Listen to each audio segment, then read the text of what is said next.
Team-based organizations, Lesson 9. Developing your team through dialogues, Part 1. TDC, Team Development Conversations.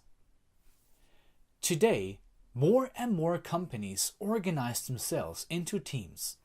This means the demand for tools used for development and maintenance of these teams also rises. One tool is the Team Development Conversation, TDC. It can be used as a traditional way of talking with the colleagues individually and also the team as a whole. The TDC is centered around relevant and future team functions, which focus on joint responsibility, co-leadership, and co-ownership of the team. Furthermore, the TDC helps create an overview of the resources, competences, and how to put those to use most efficiently. The TDC happens once or twice per year, or if major events happen to the team. Typical themes of a TDC could be self-evaluation, organization and strategies for solving next year's tasks, the well-being of the individual and the team as a whole, development and needs of the team. The effects of TDC. All TDC conversations focus on the results of the teams as an effect of a team effort, not an individual one.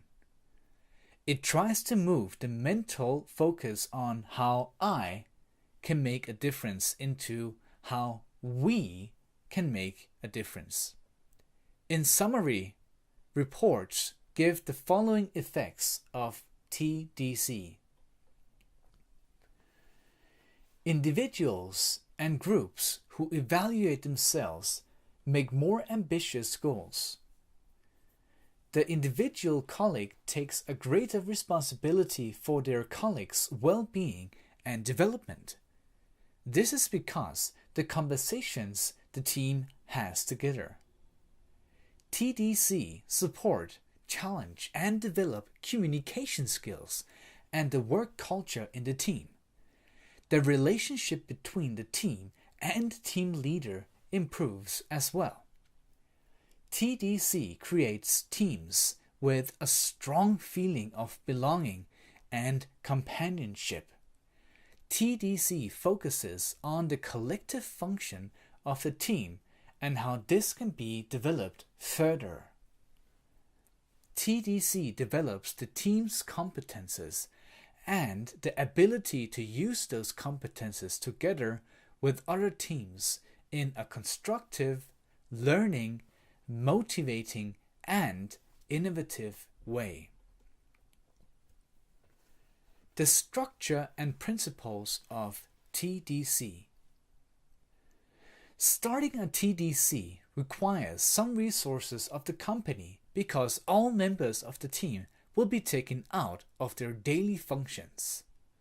Because of this, it is important that all members understand the focus and objective with the TDC, the subject and how it will unfold. This can be achieved by making a mental contract between the team leader and the team members. There are in general 3 ways of doing that. 1. Closed contract. A closed contract is when the team leader solely decides on the topic. All people are present in a room where the team leader presents the topic and requires the team's understanding of the topic. It could be working together or strategy for the coming year. 2. Open contract. An open contract is when the team leader encourages the team members to bring their own suggestions to the table. Before the meeting starts, all members have been informed about the meeting, and it is expected from them to bring their ideas to the table. Based on all the suggestions, the team decides on a subject they will continue the TDC with. 3. Team checkup. Finally, the team can make use of the development tool called Team Checkup, which is in the appendix of this course. This tool takes its starting point in the qualities of a high-performance team and asks the team a number of questions within 6 categories. 1. Goals. 2. Results. 3. Control. 4. Cooperation. 5. Learning culture. 6. Relation to leadership.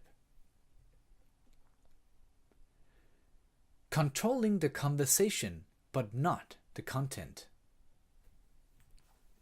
When the team leader is having conversations with the individual team members and the team, it is important that the team leader controls the direction of the conversation, but not the opinions of the members.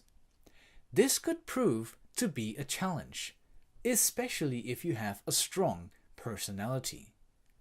However, there are several strategies you can make use of in cases like this. 1.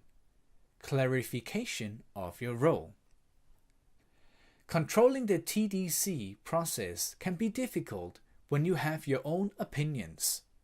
Therefore, the team leader should inform the team about this before the TDC starts. During the session, the team leader should clearly say if he speaks as a leader or as a process controller. The process controller only makes sure the topics of the conversations are relevant to the purpose of the TDC, not if he or she agrees with the opinions. 2. Marking the phases of the TDC. During each part of the conversation, it is important to keep focus and not wasting time on wandering down an irrelevant path, no matter how interesting they might seem. To ensure the focus, the team should keep the mental contract in mind, which states the focus areas of the TDC. A good idea could be to write the topics down on a whiteboard with a lot of space under each title. This visually ensures everyone can see what the team is talking about and what phase the team is currently in. Furthermore, make sure that all members are heard. The leader could start from one side and ask, "Well, Peter, can you tell us your ideas about this subject?" And then continue until everyone have been heard.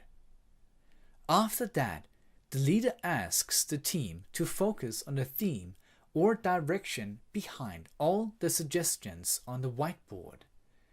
Finally, the team agrees on what they should do, how it should be done, and who does what.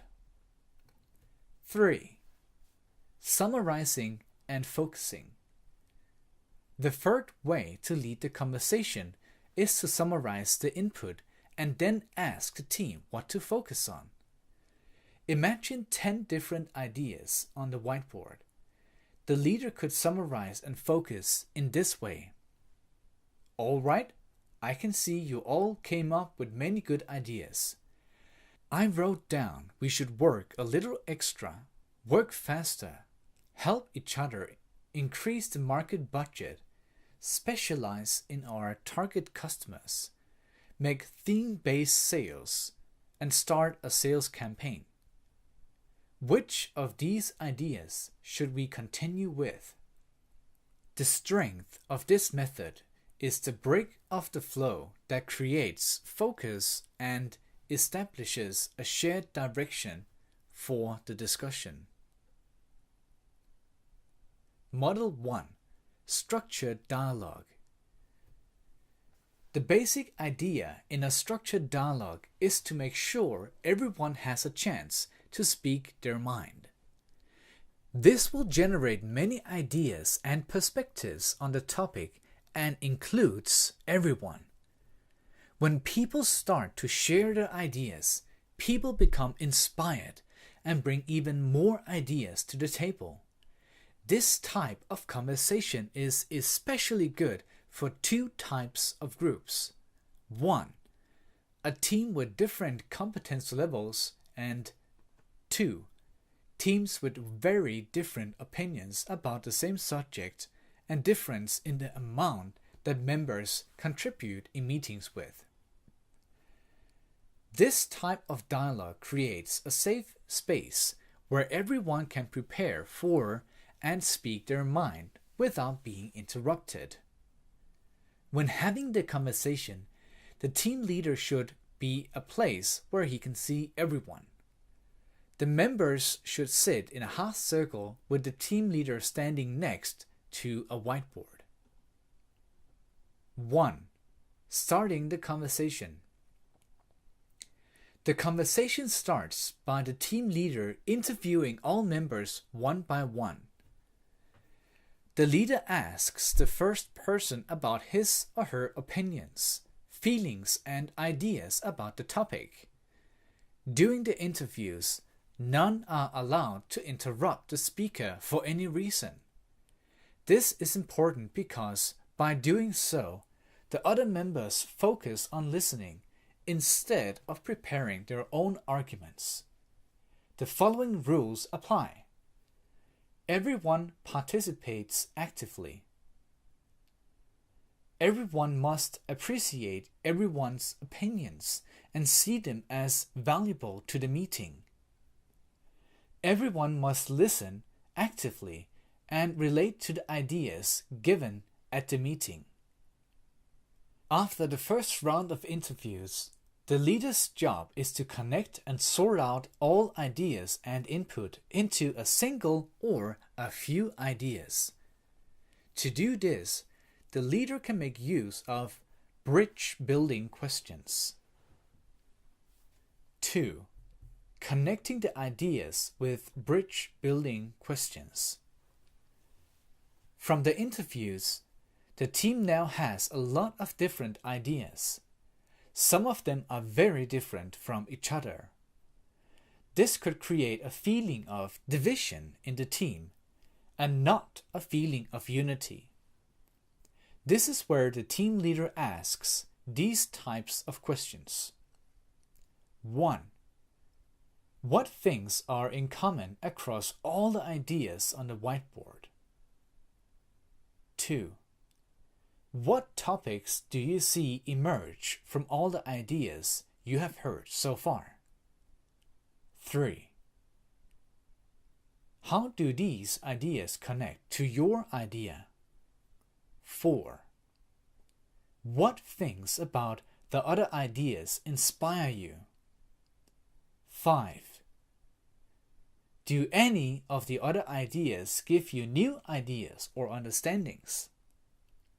6. What considerations did you make while listening to the other ideas? Question 1 is a general question that sums up the main topics, while questions 2 to 6 can be used to connect one person's idea to other ideas.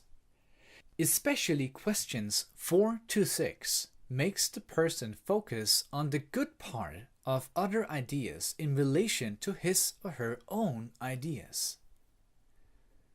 When the team leader connects ideas, he or she must allow the members to make the connections instead of making them himself.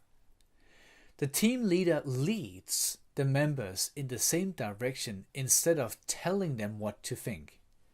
The team leader could say, "Based on what you all said, I can conclude that." And not say something like, "I think that Jeff and Sandy's ideas could be connected like this." The role of the team leader is facilitating. Number 3. Summarizing and closing down. After the team has reached a good amount of consensus about the topic, the goals, and how to reach those goals, it is time for the leader to conclude and write down what the team achieved at the meeting. The summary can be sent out on email so everyone can review it later.